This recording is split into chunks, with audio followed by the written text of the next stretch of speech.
Hi friends, இன்றைக்கான கதையோட தலைப்பு பார்த்திங்கன்னா காத்திருந்த பதில். அரவிந்த் எப்போதும் மற்றவர்களின் அப்ரூவலுக்கு காத்திருப்பவன்.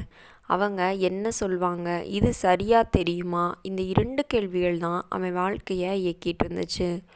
வேலையில் கூட நல்ல ஐடியா இருந்தாலும் அவன் பேச மாட்டான். யாராவது பேசுவார்களா என்று காத்திருப்பான். ஒரு நாள் அவன் ஐடியாவை வேறொருத்தன் சொல்லிடுறான். அதே ஐடியாவுக்கு பாராட்டு கிடைச்சிடுது. அரவிந்த் உள்ளுக்குள்ளே சொந்த மனசோட சண்டை போடுறான். அந்த இரவு அவன் தூங்கவே இல்லை. அடுத்த நாள் அவன் தாத்தா வீட்டுக்கு போகிறான். அங்கே பழைய ரேடியோ ஒன்று இன்னும் வேலை செஞ்சு கொண்டு இருந்துச்சு. அரவிந்த் கேட்குறான், இது இப்போவும் வேலை செய்தா? தாத்தா சொல்கிறாரு, சரியான ஃப்ரீக்வன்சியில் டியூன் பண்ணினோம்னா சத்தம் வரும். அரவிந்த் புரிஞ்சுக்கொள்கிறான், நான் காத்திருந்தது சிக்னலுக்கு இல்லை, நான் காத்திருந்தது என்னையே. அந்த நாள்லேருந்து அவன் மாறவில்லை. தன்னை கேட்க ஆரம்பித்தான்.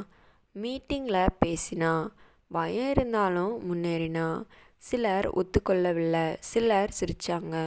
ஆனால் ஒரு நாள் அதே அரவிந்த் ஐடியா ப்ராஜெக்டாக மாறியது. அவன் சொன்னது, என் வாழ்க்கையின் பதில் வெளியில் இல்லை, அது என்னுள்ளேயே இருந்தது.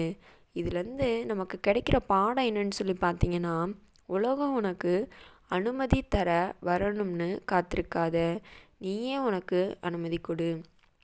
அதாவது என்ன சொல்கிறாங்கன்னு பார்த்தீங்க அப்படின்னா, நமக்கு ஒரு வாய்ப்பு வரும் அப்படின்னு சொல்லி நம்ம வீட்டுக்குள்ளேயே உட்காந்துருந்தோம்னா வாய்ப்பு நம்மளை தேடி நம்ம கையில் நிற்காதுங்க. நம்மளும் நம்மளால் முயற்சியை போட்டு வாய்ப்புகளை தேடும்போது தான் நமக்கானது ஏதோ அது நமக்கு கிடைக்குங்க. அது இந்த ஸ்டோரி சொல்கிறது இதுதாங்க.